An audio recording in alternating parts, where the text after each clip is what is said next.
Hello बच्चों, आज मैं आप लोगों को पैराबोला में जेईई मेन 2020 सितंबर में जो क्वेश्चन पूछा गया था वो कराने जा रहा हूं। ठीक है, तो उसमें से मैंने एक क्वेश्चन लिया है, लिखा हुआ है the area of an equilateral triangle inscribed in a parabola y square बराबर 8x with one of it vertices on the vertex of the parabola.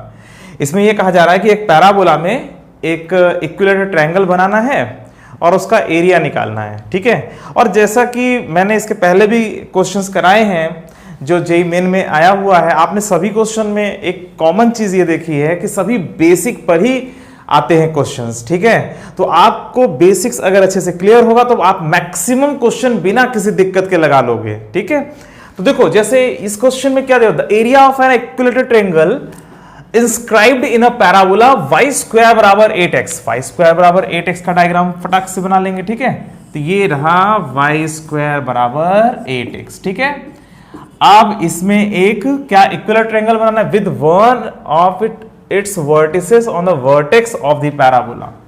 ठीक है, जो ये इक्विलेटरल ट्रायंगल बनेगा इसका जो एक वर्टेक्स है वो जो है मतलब एक इस ट्रायंगल का जो एक वर्टेक्स है वो इस पैराबोला का वर्टेक्स हो जाए। ठीक है, समझ में आ रही बात? ये तो इस तरीके से ये बन रहा है। ठीक है, डायग्राम क्लियर हो गया सबको?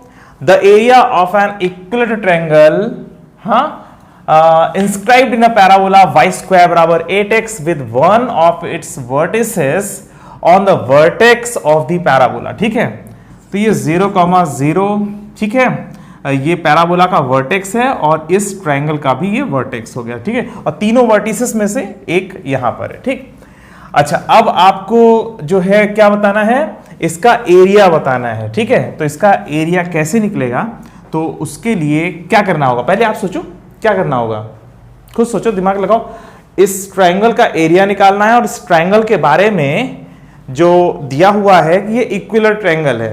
तो देखो सबसे पहली बात कि इन दोनों पॉइंट्स के बारे में हमें नहीं पता, तो इसको हम पैरामीट्रिक फॉर्म में मान लेंगे। ठीक है, आपको पता है y स्क्वायर बराबर 8x है, तो 4a बराबर 8, तो a बराबर 2 हो जाएगा। और पैरामीट्रिक फॉर्म में जो हम लोग जो कोऑर्डिनेट लिखते हैं वो क्या लिखते हैं, 80 स्क्वायर 280, मतलब 2t स्क्वायर। अरे भाई 80 स्क्वायर 280 फार्मूला होता है ना, तो a की वैल्यू 2 है, तो 2t स्क्वायर और 2 रख दोगे यहाँ पे 40 हो जाएगा। ठीक है, तो आपने ये जो है कोऑर्डिनेट इसको आपने इस तरीके से लिखा। ठीक है, 2t स्क्वायर 40। ठीक है, तो ये कोऑर्डिनेट हो गया पैरामीट्रिक फॉर्म में। अब क्या कहा जा रहा है, ये इक्विलेटरल ट्रायंगल है, तो t की वैल्यू कैसे निकलेगी, देखो ये जो एंगल है वो 30 डिग्री होगा कि नहीं होगा, देखो ध्यान से। भाई इक्विलेटरल ट्रायंगल दिया हुआ है तो तुम्हारे दिमाग में इक्विलेटरल ट्रायंगल से संबंधित सारी बातें घूमनी चाहिए, दिमाग में सारी बातें आ जानी चाहिए कि आखिर इक्विलेटरल ट्रायंगल में क्या क्या करना पड़ता है। ठीक है, और ये पूरा एंगल जो है 60 डिग्री है, ये 60 डिग्री है और ये भी 60 डिग्री है, पर इन दोनों एंगल्स का हम फायदा नहीं ले पा रहे हैं, पर इस एंगल का तो फायदा पक्का ले लेंगे। ठीक है, कैसे ले लेंगे बताता हूं। देखो इसका स्लोप कितना होगा, इसका स्लोप होगा भाई, इसका स्लोप है मान लीजिए m1। ठीक है, तो इसको चलो m1 करता हूं, इसका स्लोप m1 है, तो ठीक है m1 बराबर क्या होगा 4t minus 0 upon 2t square minus 0। अरे y का डिफरेंस अपॉन x का डिफरेंस कितना हो गया 2/t हुआ, सही है। तो इसका जो स्लोप है वो 2/t के बराबर है। ठीक है, तो हम लोग क्या ये कह सकते हैं, ये जो स्लोप m1 बराबर है, ये जो 2/t आ रहा है, ये tan 30 के भी बराबर होगा। बोलो tan 30 डिग्री कैसे? अरे भाई जब ये एंगल 30 डिग्री है, ये एंगल कितना है 30 डिग्री है ना, तो जब ये एंगल 30 डिग्री है तो इसका स्लोप कितना होगा tan 30 भी तो लिख सकते हैं ना। तो यहां से कितना आ गया 2/t बराबर कितना 1/√3 और t की वैल्यू आ गई 2√3। ठीक है, तो t की वैल्यू 2√3 के बराबर है, तो इसका मतलब ये हुआ कि ये कोऑर्डिनेट हमें मिल गया। अरे भाई पैरामीट्रिक फॉर्म में आपने कोऑर्डिनेट लिखा, उसमें सिर्फ एक पैरामीटर t यूज हो रहा है, एंगल दिया है 30 डिग्री, तो tan 30 इज इक्वल टू 1/√3। ठीक है, तो स्लोप 2/t है और tan 30 1/√3 है, तो स्लोप बराबर कर दिया, एक टी के फॉर्म में स्लोप है और एक tan 30 वो जो इक्विलेटरल एंगल दिया हुआ है। तो बस यहाँ से आपने टी की वैल्यू निकाल ली और ये जो पॉइंट होगा वो क्या होगा, चलो एक और डायग्राम बना देता हूँ ताकि वहाँ पर कंफ्यूजन ना क्रिएट हो। ठीक है, तो चलो ये जो है मैं ट्रायंगल कुछ यहाँ बना दे रहा हूँ ऐसे, ठीक है, समझ लो। तो ये जो है 2t स्क्वायर, तो 2 और इंटू दिस स्क्वायर कितना हो जाएगा 24 कॉमा कितना हो जाएगा, देखो सही है ना, 2t स्क्वायर तो 24 और 4 8, मतलब ये कितना हो जाएगा 8√3। ठीक है, तो ये जो पैराबोला है ना, ये पॉइंट 24,8√3 है, ये 0,0 है और जाहिर सी बात है ये 24,-8√3 होगा। कॉमन सेंस से समझ लो कि जैसे वो ऊपर पॉइंट है वैसे ये इसके जस्ट नीचे होगा। ठीक है, तो ये आपका जो ट्रायंगल तैयार हो गया, इक्विलेटरल ट्रायंगल है, इसका एरिया निकालना है। हमें पता है ये 24 है और ये पता है 8√3 है। इस ट्रायंगल का एरिया तुरंत निकल आएगा 1/2 बेस इंटू हाइट। ठीक है, तो ट्रायंगल का पूरा एरिया कितना होगा बताओ, ट्रायंगल का पूरा एरिया कितना होगा, इस एरिया का दुगना तो 2 टाइम्स ऑफ क्या, इसका एरिया कितना 24 इंटू 8√3, 24 इंटू 8√3/2। समझ में आ रही बात, कैसे एरिया निकाला 1/2 बेस इंटू हाइट, तो बेस इंटू हाइट अपॉन 2 कर दिया, वो इस ट्रायंगल का एरिया हो गया और इसका 2 टाइम्स कर दिया। समझ में आ रही बात बच्चों, वेरी गुड। तो यहां पर इन दोनों को काट दो, बराबर कितना आ जाएगा, ये आ जाएगा 192√3। समझ में आ रही बात, ठीक है, हाँ ठीक है 192√3। तो ये जो है इस पूरे ट्रायंगल का जो एरिया है वो 192√3 के बराबर है। ठीक है, तो क्वेश्चन देखो कितना आसान है, बस आपका कॉमन सेंस काम करना चाहिए। कॉमन सेंस भी क्या है यार, इतना एकदम सिंपल है यार। इक्विलेटरल ट्रायंगल कहा जा रहा है तो मतलब सारे एंगल्स उसके 60 डिग्री होंगे। ठीक है, तो और यहाँ पे डायग्राम जब बनाया तो ये वाला एंगल पता चल गया 30 डिग्री। ये इस एंगल से क्या पता चलता है, इस एंगल से हमें स्लोप निकालने में आसानी हो जाती है किसी लाइन के लिए। ठीक है, तो चलो, और इसको और ये वाला पॉइंट तो हमें पता नहीं था, तो उस जब पैराबोला पर कोई पॉइंट पता ना हो और उसे लेना जरूरी हो जाए तो मैंने आप लोगों को क्या बताया था, पैरामीट्रिक फॉर्म जब पढ़ाया था मैंने उसमें बताया था कि आप लोग पैरामीट्रिक फॉर्म में पॉइंट को ले लिया करो। ठीक है, बड़ा फायदा होता है। तो आपने 80 स्क्वायर 280 वाला रूल लगा कर, और a की वैल्यू 2 के बराबर है, यहाँ पे दिख ही रहा है। ठीक है, तो आपने यहाँ पर 80 स्क्वायर 280 का यूज करते हुए इसका कोऑर्डिनेट लिखा और फिर स्लोप निकाला, y का डिफरेंस अपॉन x का डिफरेंस, और tan 30 भी स्लोप है इसका, तो बराबर कर दिया। t की वैल्यू आ गई, t की वैल्यू आ गई तो पॉइंट आ गया, और जब पॉइंट आ गया तो फिर रह के आ गया 1/2 बेस इंटू हाइट करके ऊपर वाले ट्रायंगल का एरिया निकाल लोगे।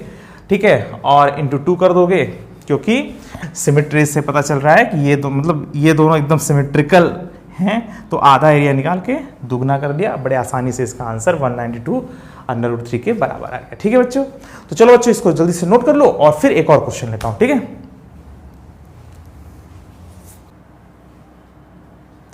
देखो बच्चों ये हमारा अगला क्वेश्चन है, ये जेईई मेन 2020 सितंबर में ये भी क्वेश्चन पूछा गया था। ठीक है, तो इसको आप ध्यान से पढ़िए, और क्वेश्चन बहुत इजी है, सिंपल ज्योमेट्री पर बेस्ड है।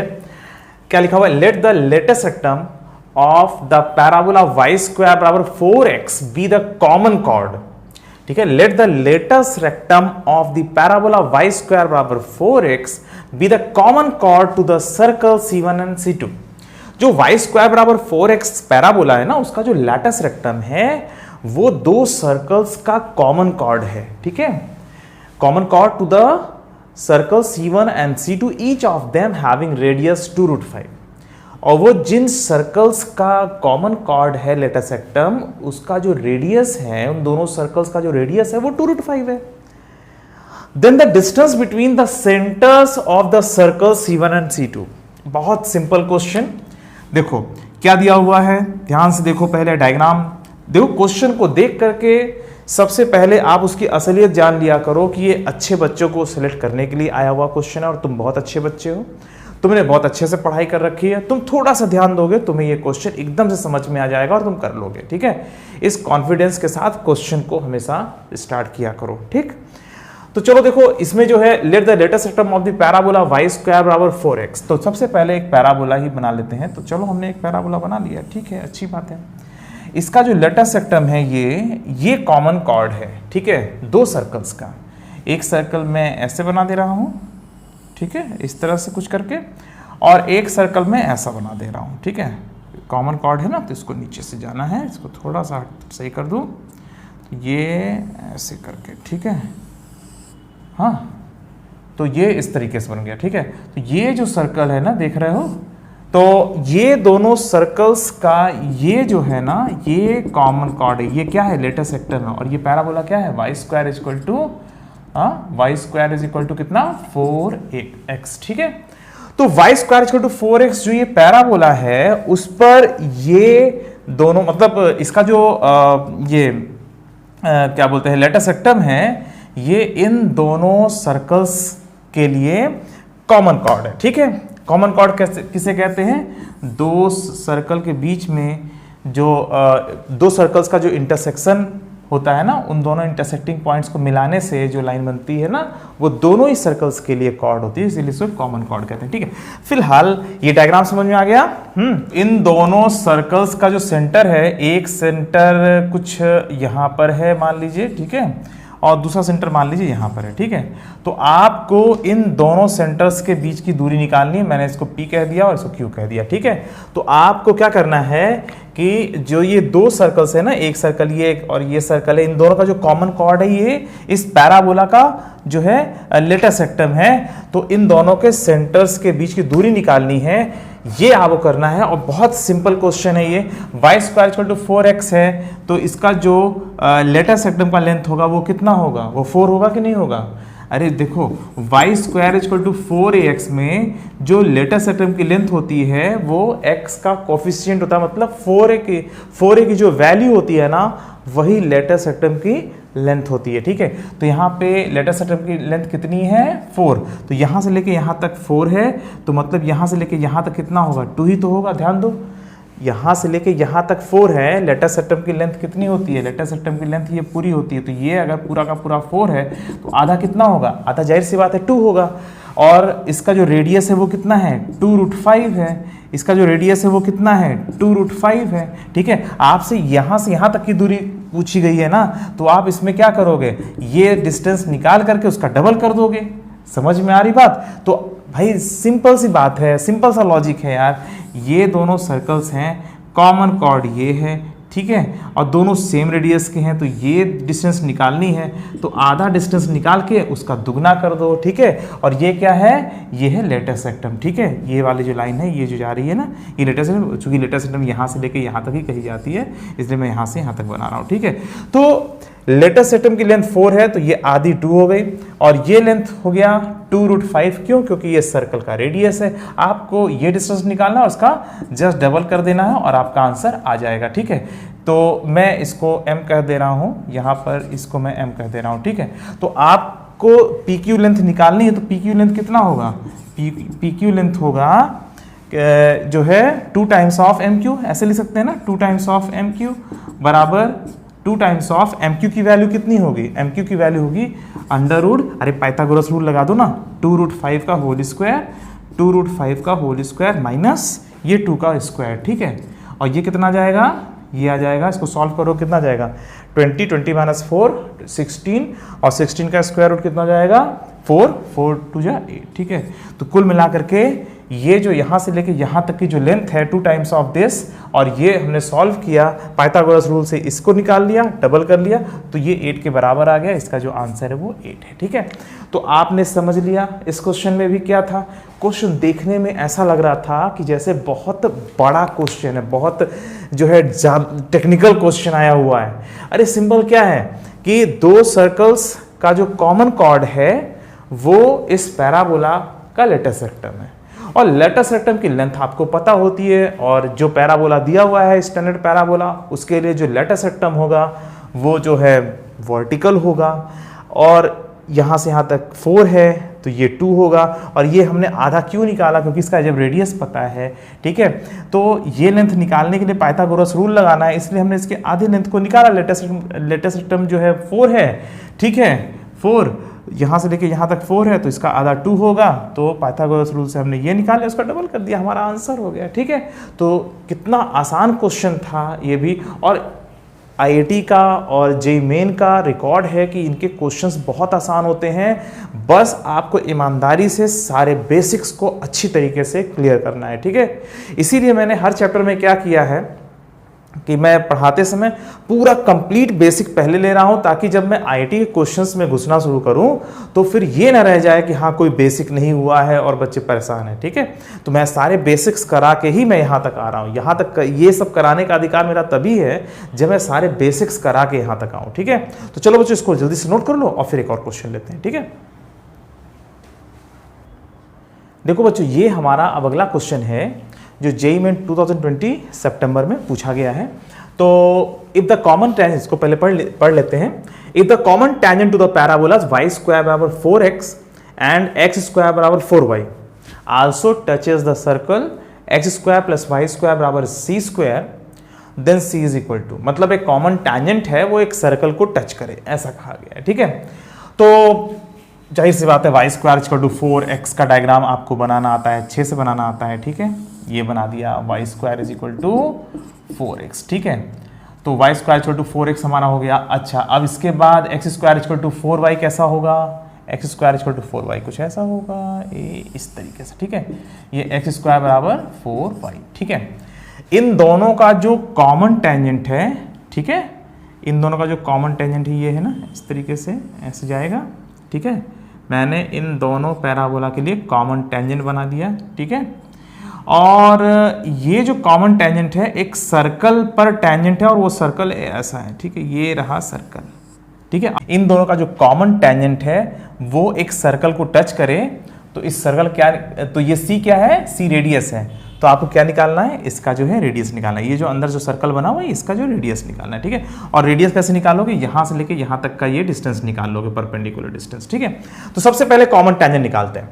तो x² इक्वल टू 4y और y² इक्वल टू 4x में कौन सा ऐसा पैराबोला है जिसके बारे में आप कुछ जानते हो या आपने कुछ पढ़ रखा है, तो जाहिर सी बात है ये है, ठीक है। तो सबसे पहले उस पैराबोला को आप टच करो, उस पैराबोला से स्टार्ट करो जिस पैराबोला के बारे में आपको अच्छे से पता है। तो इस लाइन के लिए हम क्या करेंगे, इसके लिए मतलब इस पैराबोला पर एक टेंजेंट की इक्वेशन लिखेंगे जो स्लोप के फॉर्म में है, ठीक है। देखो इस पैराबोला पर जो ये टेंजेंट है ये जा करके इस पैराबोला के लिए भी टेंजेंट हो जा रहा है, तो चूंकि इस टेंजेंट का बाहर से भी कुछ काम हो रहा है, तो ऐसी सिचुएशन में आपको स्लोप के फॉर्म में टेंजेंट को लिखना अच्छा होगा, ठीक है। तो आप लोग को जो सबसे अच्छा जो आप कर सकते हो वो ये कर सकते हो कि इस पैराबोला के लिए आप एक टेंजेंट की इक्वेशन लिखो जिसमें स्लोप का यूज हुआ हो, मतलब y बराबर mx plus a by m, ठीक है।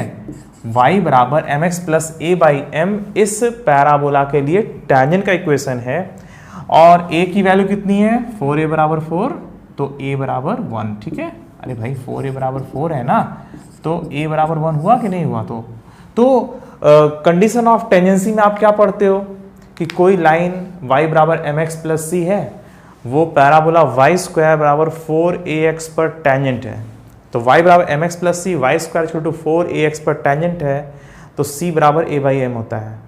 तो y बराबर mx plus a by m, y बराबर mx plus a by m हम एक जनरल टेंजेंट की इक्वेशन लिख सकते हैं और इसमें स्लोप का यूज हुआ है, ठीक है। तो y बराबर mx प्लस 1 बाई एम जो है पक्का है कि इस पैराबोला पर टेंजेंट है। और यही जो ये जो टेंजेंट है ये तो कंफर्म है कि y² बराबर 4x पर टेंजेंट है। इसे जो है इस वाले पैराबोला पर भी टेंजेंट होना है, इस पर भी टेंजेंट होना है, ठीक है। तो जब इस पर भी टेंजेंट हो रहा है और इसके लिए तो हमें कोई फार्मूला पता नहीं है भाई, c बराबर a बाई एम इसमें थोड़ी लगाओगे। तो अब हमारा जो नया सिचुएशन है कि ये जो टेंजेंट है इस पर, ये इस पर भी टेंजेंट हो, तो हम क्या करेंगे, इस लाइन को इस वाले पैराबोला से सॉल्व करने की कोशिश करेंगे। टेंजेंट तो है ही है ये, तो इस वाले टेंजेंट को इस वाले पैराबोला से सॉल्व करेंगे और हम बताएंगे कि ये यूनिक आंसर मिलेगा, x की एक ही वैल्यू मिलेगी और y की भी एक ही वैल्यू मिलेगी। ठीक है, तो x स्क्वायर बराबर 4mx प्लस 1/m कर दिया। ठीक है, इसको सॉल्व करने पर मतलब ये जो टेंजेंट है, ये जो टेंजेंट आपने बनाया, ये टेंजेंट और इस parabola x square is equal to 4y को सॉल्व करने पर एक यूनिक पॉइंट मिलना चाहिए। यूनिक पॉइंट का मतलब ये हुआ कि x की वैल्यू 1 मिलनी चाहिए और जाहिर सी बात है y की वैल्यू भी 1 मिलनी चाहिए। अगर कोई लाइन किसी सेकेंड डिग्री कर्व पर, सेकेंड डिग्री कर्व मतलब अपना जो कोऑर्डिनेट में दिया हुआ है, सर्कल, पैराबोला, इलिप्स, हाइपरबोला, इस पर अगर टेंजेंट है, कोई स्ट्रेट लाइन अगर टेंजेंट है, तो दोनों को सॉल्व करने पर जो क्वाड्रेटिक इक्वेशन बनता है, चाहे x का बन जाए चाहे y का बन जाए, डिस्क्रिमिनेंट बराबर 0 कर दोगे। ठीक है, ये मैं कई बार आप लोगों को बता चुका हूं, इसको अच्छी तरीके से दिमाग में बैठा लो। तो चलो इन दोनों को सॉल्व करते हैं, मतलब इसको सॉल्व करते हैं और देखते हैं m की वैल्यू कितनी आती है। तो x से यहाँ पे आएगा mx स्क्वायर बराबर 4m स्क्वायर x और प्लस 4 आएगा, तो मतलब आ गया mx square minus 4m square x minus 4 बराबर 0 और डिस्क्रिमिनेंट बराबर 0 कर दोगे। क्यों? क्योंकि x की एक ही वैल्यू मिलनी चाहिए और किसी क्वाड्रेटिक इक्वेशन में जो रूट्स हैं वो अलग अलग ना मिले, तो उसके लिए हम डिस्क्रिमिनेंट 0 कर देते हैं। ठीक है, तो डिस्क्रिमिनेंट बराबर 0 कर दिया, तो यहाँ पर कितना जगह है, बी स्क्वायर मतलब माइनस 4m स्क्वायर का whole square minus 4m into minus 4 बराबर 0 कर दिया। ठीक है, और इसको हम सॉल्व करेंगे तो कितना आएगा, देखो जरा, इसको जब सॉल्व करोगे तो ये आएगा m की पावर 4 और प्लस m बराबर 0, m कॉमन ले लिया, m क्यूब प्लस 1 बराबर 0। m की वैल्यू 0 नहीं हो सकती, यहाँ पे साफ साफ दिख रहा है, स्लोप 0 नहीं हो सकता है। ठीक है, तो m क्यूब प्लस 1 बराबर 0, तो m बराबर माइनस 1। ठीक है, ये स्लोप की वैल्यू माइनस 1 आ गई, मतलब कि ये जो कॉमन टेंजेंट है ना, उसकी जो इक्वेशन है वो क्या है, यहाँ पे m की वैल्यू माइनस 1 रख दो। अरे इसी का तो m निकला ना, पहले m के फॉर्म में टेंजेंट लिखा, फिर इस पर भी टेंजेंट होगा, उसके लिए सॉल्व करा, d0 किया, m की वैल्यू आ गई, मतलब y बराबर माइनस एक्स और यहाँ पे जब माइनस 1 रखोगे तो माइनस 1। ठीक है, मतलब x प्लस वाई प्लस 1 बराबर 0। ठीक है, ये जो लाइन है ना, x प्लस वाई प्लस 1 बराबर 0 है। ठीक है, बस अब रह क्या गया, अरे भाई जब ये common tangent x plus y plus 1 बराबर 0 है, तो ये डिस्टेंस कितना होगा, यही तो पूछा गया है आपसे। क्या पूछा गया, रेडियस से तो पूछा गया है। अब ओरिजिन से परपेंडिकुलर डिस्टेंस निकाल लो। अब 0,0 से आपको इस लाइन पर परपेंडिकुलर डिस्टेंस निकालनी है और ये है x प्लस वाई प्लस 1 बराबर 0। तो परपेंडिकुलर डिस्टेंस का फॉर्मूला लगा दो, क्या होता है परपेंडिकुलर डिस्टेंस के लिए, 0 यहाँ रखोगे 0 यहाँ रखोगे तो 1/√1 स्क्वायर प्लस 1 स्क्वायर। आपको पता है ना फॉर्मूला कैसे लगाया जाता है परपेंडिकुलर डिस्टेंस के लिए, तो वही फार्मूला लगा रहे हैं यहाँ पे और इसको मॉड कर देते हैं और ये 1/√2 आ गया। ठीक है, तो ये जो रेडियस है 1/√2 के बराबर है। आपको ये बात पता है ना कि परपेंडिकुलर डिस्टेंस कैसे निकालते हैं, अगर x1 y1 है और एक लाइन पर परपेंडिकुलर डिस्टेंस आपको पता होगा, फिर भी मैं बता दे रहा हूँ। ठीक है, तो ये परपेंडिकुलर डिस्टेंस PQ कितना होता है, ये होता है, और ये जो लाइन है ये है ax plus by plus c बराबर 0।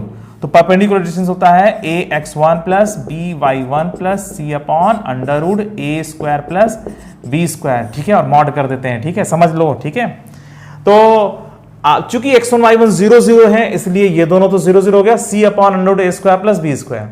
तो c upon √a square plus b square मतलब 1 अपॉन √1 स्क्वायर प्लस 1 स्क्वायर। ठीक है, तो ये 1/√2 आंसर आ गया, मतलब कि जो c की वैल्यू है ये 1/√2 के बराबर है। ठीक है, समझ में आ रही बात। तो यहां इस क्वेश्चन में क्या हुआ था, दो पैराबोला दिए हुए थे, दोनों पर कॉमन टेंजेंट, इस सर्कल पर टेंजेंट है। ठीक है, तो मतलब टच कर रहा है मतलब टेंजेंट ही है। ठीक है, तो आपको c की वैल्यू निकालनी, तो c क्या है, रेडियस। तो हमने सबसे पहले उस पैराबोला को पकड़ा जो स्टैंडर्ड है, जिसके बारे में हमें कुछ पता होता है। ठीक है, कुछ क्या, बहुत कुछ पता है। इसके पहले मैंने y square equal to 4ax पे ही तो इतना लेक्चर लिया हुआ है। ठीक है, कॉन्सेप्ट वाला जो है। ठीक है, तो वाई एम के फॉर्म में फटाफट हमने जो है एक टेंजेंट का इक्वेशन लिखा। इससे एनालिसिस करने की इसमें कोई खास एनालिसिस नहीं करनी थी। हाँ, ये टेंजेंट जो है, जो इसका टेंजेंट है, ये इसका भी टेंजेंट हो जाता है। दोनों को सॉल्व करने पर जो क्वाड्रेटिक इक्वेशन बन रहा है उसका रूट जो है अलग अलग नहीं मिलना चाहिए, x की एक ही वैल्यू मिलनी चाहिए। तो जब x की एक ही वैल्यू मिलनी है तो d बराबर 0 कर दिया, x का क्वाड्रेटिक बना करके m की वैल्यू निकल गई, लाइन की इक्वेशन आ गई। और जब लाइन की इक्वेशन आ गई तो ओरिजिन से परपेंडिकुलर डिस्टेंस निकाल लिया, 1/√2 के बराबर है और हमारा आंसर ये हो गया फाइनल। ठीक है, तो चलो बच्चों इसको भी जल्दी से नोट कर लो, फिर एक और क्वेश्चन लेते हैं। ठीक है, देखो बच्चों, ये अगला क्वेश्चन है जो मैं ले रहा हूं, जो जेईई मेन 2020 सितंबर में पूछा गया था। ठीक है, इसको पहले पढ़िए क्या लिखा हुआ है। The centre of the circle passing through 0,1 and touching the parabola y बराबर x² एट द पॉइंट 2,4। ठीक है, तो एक सर्कल दिया हुआ है और एक पैराबोला दिया हुआ है। ये सर्कल और एक पैराबोला ऐसे दिया हुआ है। ठीक है, तो ये 2,4 पर पैराबोला को टच करें। ठीक है, मैं ऐसे बना दे रहा हूँ सब कुछ। ठीक है, ये y बराबर x² है। ठीक है, तो ये पैराबोला y बराबर x², इस पर एक पॉइंट है 2,4। ठीक है, तो ये जो सर्कल है 0,1 से भी पास करे। तो बच्चों ये डायग्राम समझ में आ गया आप लोगों को। y बराबर x² पर एक पॉइंट है 2,4। इस सर्कल को, इस पैराबोला को यहाँ पर टच करना है, 0,1 से पास करना है। ठीक है, तो यहाँ पर इस सर्कल के लिए हम लोग फैमिली ऑफ सर्कल वाला जो है रूल लगाएंगे। ठीक है, तो फैमिली ऑफ सर्कल्स मैंने आप लोगों को पढ़ाया हुआ है सर्कल चैप्टर में और मैं यहाँ पर रिपीट कर दे रहा हूँ। ठीक है, तो देखो यहाँ पर हमें एक टेंजेंट की इक्वेशन लिखनी पड़ेगी। ठीक है, और इस पॉइंट सर्कल को ध्यान रखना पड़ेगा। ठीक है, तो मैंने आप लोगों को बताया था सर्कल चैप्टर में, अगर कोई लाइन है और उस पर एक पॉइंट है, मान लीजिए अल्फा कॉमा बीटा। ठीक है, और ये लाइन है मान लीजिए ax + by + c बराबर 0। तो यहाँ पर कोई भी सर्कल जो बनता है उसकी इक्वेशन को हम डायरेक्टली लिख सकते हैं x - अल्फा का स्क्वायर + y - बीटा का square + lambda times of ax + by + c बराबर 0। ठीक है, ये मैंने आप लोगों को बता रखा है फैमिली ऑफ सर्कल्स में। तो जब कभी किसी लाइन को किसी पॉइंट पर एक सर्कल टच करे तो उस सर्कल का इक्वेशन जनरल फॉर्म में ऐसे लिख देते हैं और फिर लैम्डा की वैल्यू निकालते हैं। ठीक है, तो ये चीज़ हम यहाँ पर, ये कॉन्सेप्ट यहाँ पर यूज़ करेंगे। तो हमें ज़रूरत क्या है, हमें इस लाइन की ज़रूरत है। ठीक है, और इस पॉइंट दिया ही हुआ है। ठीक है, तो हम इस पैराबोला पर एक टेंजेंट खींच लेंगे और फिर बाद में हम इस पैराबोला को भूल जाएंगे। समझ में आ रही बात? तो फिर हमारा क्वेश्चन कैसा हो जाएगा, वैसा ही हो जाएगा। ठीक है, एक लाइन है, एक पॉइंट है, बस इस सर्कल का इक्वेशन निकालना है। ठीक है, और लैम्डा की वैल्यू कैसे निकल जाएगी, 0,1 को सेटिस्फाई करके। ठीक है, तो अभी बताता हूँ। ठीक है, तो पहले डायग्राम में पूरा बना के रखता हूँ। ठीक है, और भूलने वाला काम अभी थोड़ी देर बाद करते हैं। ठीक है, तो ये समझ में आ गया बच्चों। चलो मैं इसको सॉल्व करता हूँ, देखो कैसे करना है। सबसे पहले इसका dy/dx निकाल लो। dy/dx बराबर 2x है और x बराबर 2 रखोगे तो ये 4 आ जाएगा। ठीक है, तो इसका मतलब ये हुआ कि इस जगह पर जो स्लोप है इसका 4 के बराबर है। इस लाइन की इक्वेशन आपको लिखनी है, तो लाइन की इक्वेशन हम लिख देंगे y - 4 बराबर स्लोप इंटू x - 2। ठीक है, ये 2,4 से पास करना है इस लाइन को, तो y - y1 is equal to slope into x - x1, simple rule straight line का। तो ये आ गया y बराबर 4x और -8 + 4 - 4। ठीक है, तो ये जो लाइन है ना, ये है y बराबर 4x - 4, या इसको हम ऐसे लिख सकते हैं 4x - y - 4 बराबर 0। ठीक है, तो ये हमने वो लाइन पा ली है, टेंजेंट वाली लाइन। ठीक है, तो ये टेंजेंट और ये पॉइंट 2,4। अब आप इस पैराबोला को भूल जाओ, क्योंकि जो सर्कल इस टेंजेंट को टच करेगा, ठीक है, वो इस पैराबोला को भी टच करना चाहिए। ठीक है, देखो अगर जैसे कोई एलिप्स है या कोई भी, मान लो कोई भी कर्व है। ठीक है, मान लीजिए कोई भी ऐसे कर्व गया। ठीक है, तो आपको एक सर्कल का इक्वेशन लिखना है, तो आप इस कर्व पर कैसे सॉल्व करोगे? तो इस पॉइंट पर इस सर्कल ने इस कर्व को इस पॉइंट पर टच किया, तो आप क्या करोगे, यहां पर एक टेंजेंट बनाओगे। ठीक है, और सर्कल को, मतलब सर्कल को दिखाओगे कि इस लाइन को, this circle is touching this line at this point. ठीक है, जैसे मान लीजिए अल्फा कॉमा बीटा दिया हुआ है, तो सबसे पहले you have to find out the tangent at the point alpha comma beta, ठीक है। अल्फा कॉमा बीटा पर आपने इस कर्व का टेंजेंट निकाल लिया और फिर एक सर्कल को आपको बनाना है जो इस टेंजेंट को टच करे और फिर आप इस कर्व को हटा देते हो, ठीक है। तो बड़े आसानी से फिर ये आ जाता है। तो सर्कल किसी कर्व को टच करे या सर्कल उस कर्व के गिवन पॉइंट पर टेंजेंट को टच करे, ठीक है, बात एक ही है, ठीक है। अगर एक सर्कल किसी कर्व को टच करे या जिस पॉइंट पर टच कर रहा है वहां पर हम टेंजेंट खींच दें उस कर्व के लिए, तो वो सर्कल उस टेंजेंट को भी टच करे, ठीक है। तो हमने सबसे पहले इस लाइन को बना लिया, dy बाई डी का यूज करके हमने स्लोप निकाल लिया और पॉइंट 2,4 दिया ही हुआ था, तो 2,4 से पास करने वाला और स्लोप 4 लाइन की इक्वेशन हमने लिख दी, ठीक है। तो इस सर्कल की जो जनरल इक्वेशन होगी वो होगी x माइनस 2 का whole square plus y minus 4 का whole square plus lambda times of 4x minus y minus 4 बराबर 0, ठीक है। तो आपने जो है तुरंत अपना फैमिली ऑफ सर्कल्स का रूल लगा करके आपने उस सर्कल की जनरल इक्वेशन लिख ली है, ठीक है। अब इसके बाद आपको क्या करना है, लेम्डा की वैल्यू निकालनी है। अगर लेम्डा की वैल्यू आ जाएगी तो आपका आंसर हो गया। एक लाइन और एक पॉइंट से भी हम सर्कल को जनरेट कर लेते हैं, उस पॉइंट का यूज करके ये कर लेते हैं होल स्क्वायर के फॉर्म में और लेम्डा टाइम्स ऑफ, ठीक है, जो लाइन इस सर्कल को टच करे, ठीक है।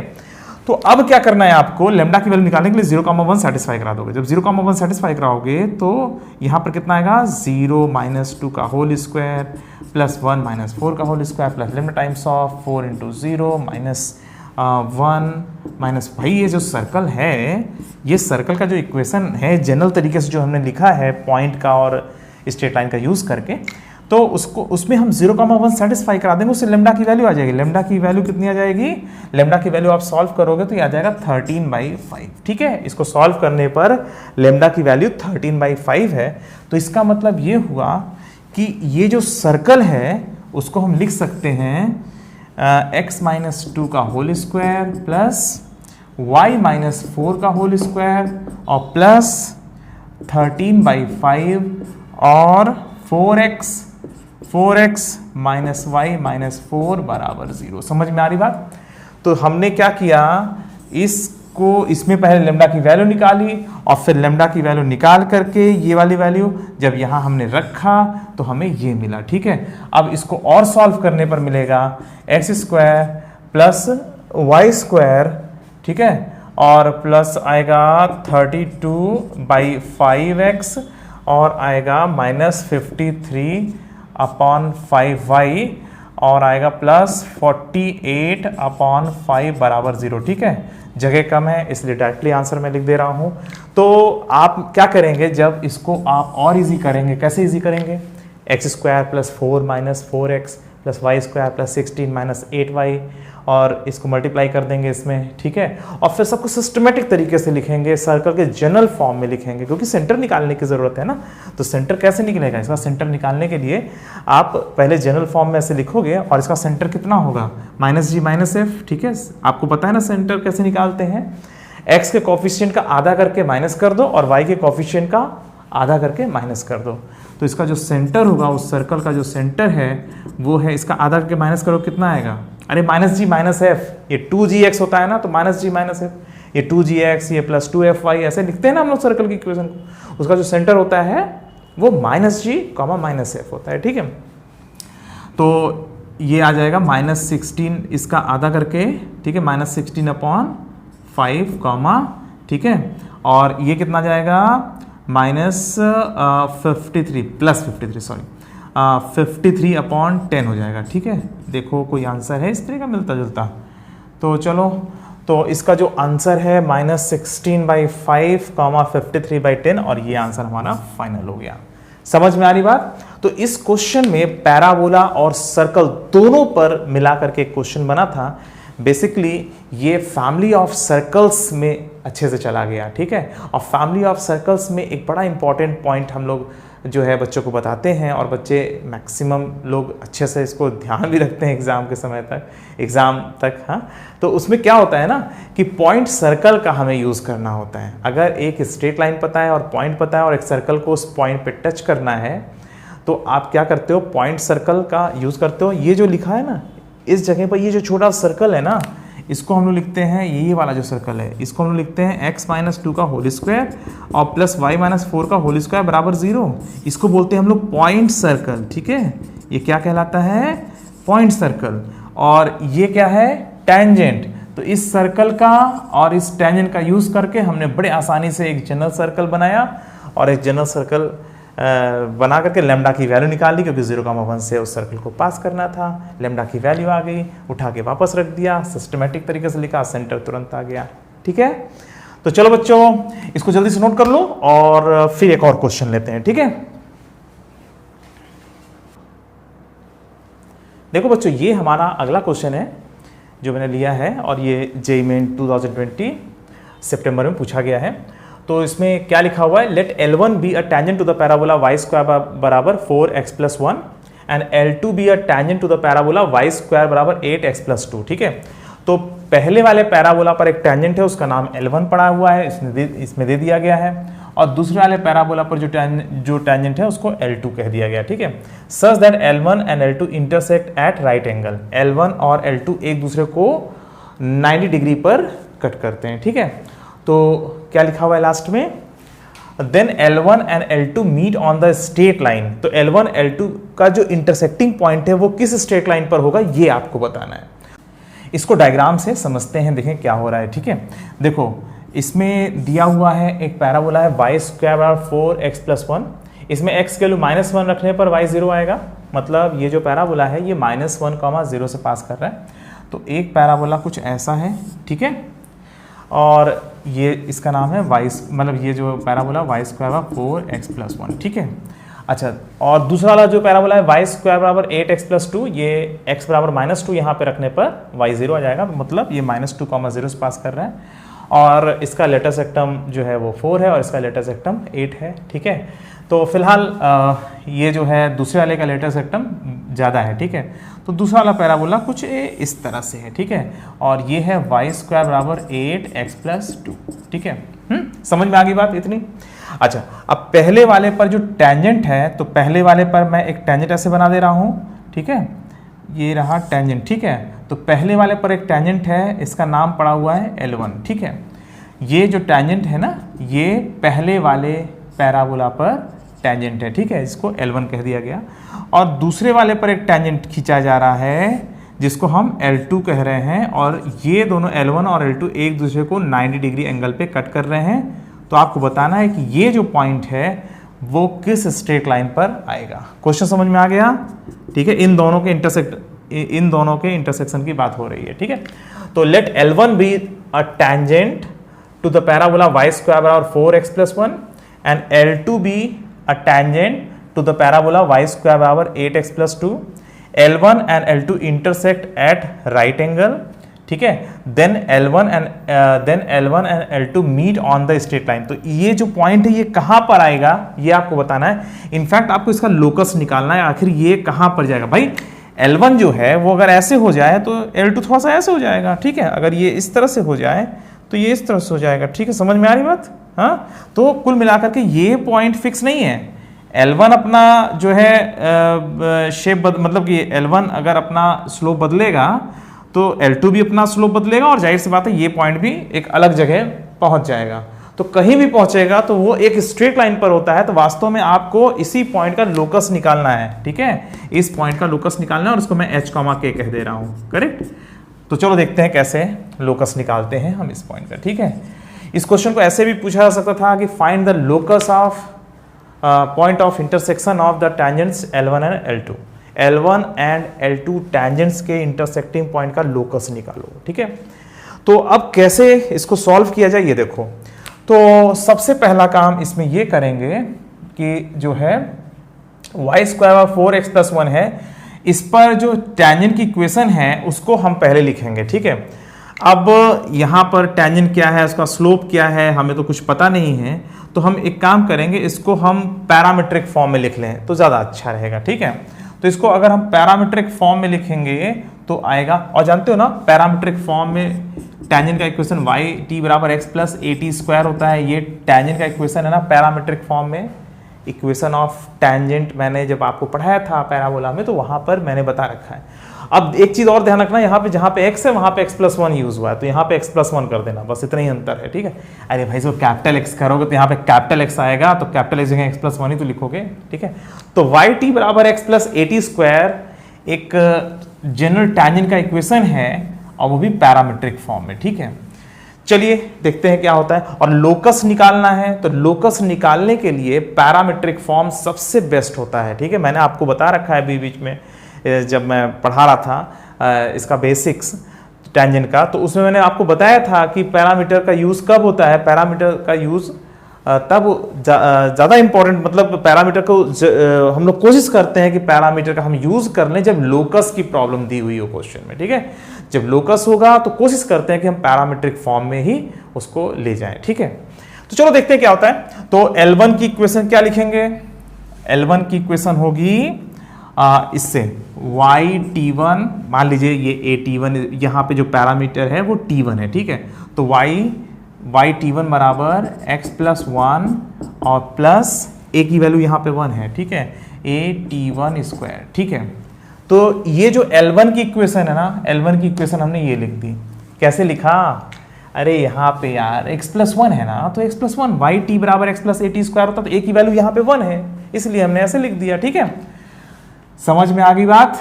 Very good. चलो ये हो गया टेंजेंट का इक्वेशन L1।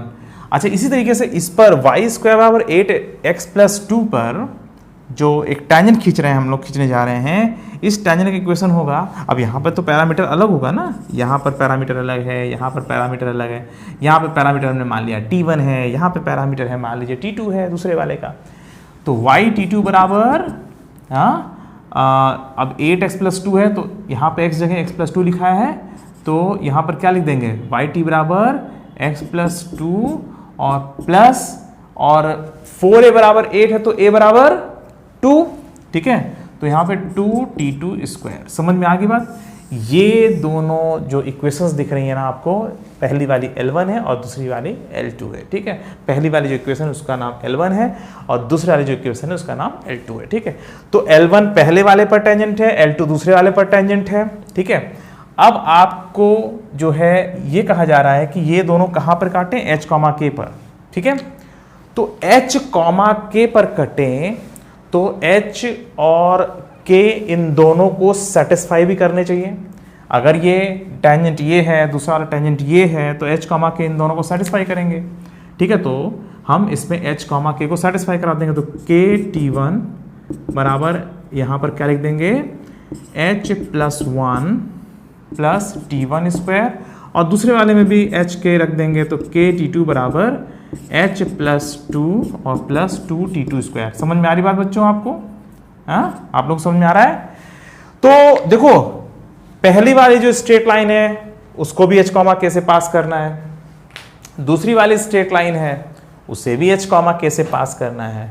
हमने दोनों स्ट्रेट लाइन को H, K से पास करता हुआ दिखा दिया, मतलब H, K को हमने सेटिस्फाई करा दिया, ठीक है। अच्छा, एक बात और, इस लाइन का जो स्लोप है, पहले वाले का स्लोप कितना है, इसको हटा दे रहा हूं। देखो, पहले वाले का जो स्लोप है m1, वो कितना है? 1/t1, ठीक है। कैसे? जब t1 से डिवाइड करोगे तो y बराबर mx+c से कंपेयर करोगे तो x के साथ 1/t1 आ रहा है, तो स्लोप है 1/t1। इसका स्लोप कितना है? दूसरे वाले लाइन का स्लोप कितना है? m2 बराबर 1/t2। समझ में आ रही बात? तो m1 m2 बराबर माइनस, इन दोनों को परपेंडिकुलर होना है, ठीक है। यही तो क्लू है जिससे हम सॉल्व करेंगे। इन दोनों के स्लोप्स का जो प्रोडक्ट है वो -1 होना चाहिए। दो लाइनें परपेंडिकुलर कब होती हैं?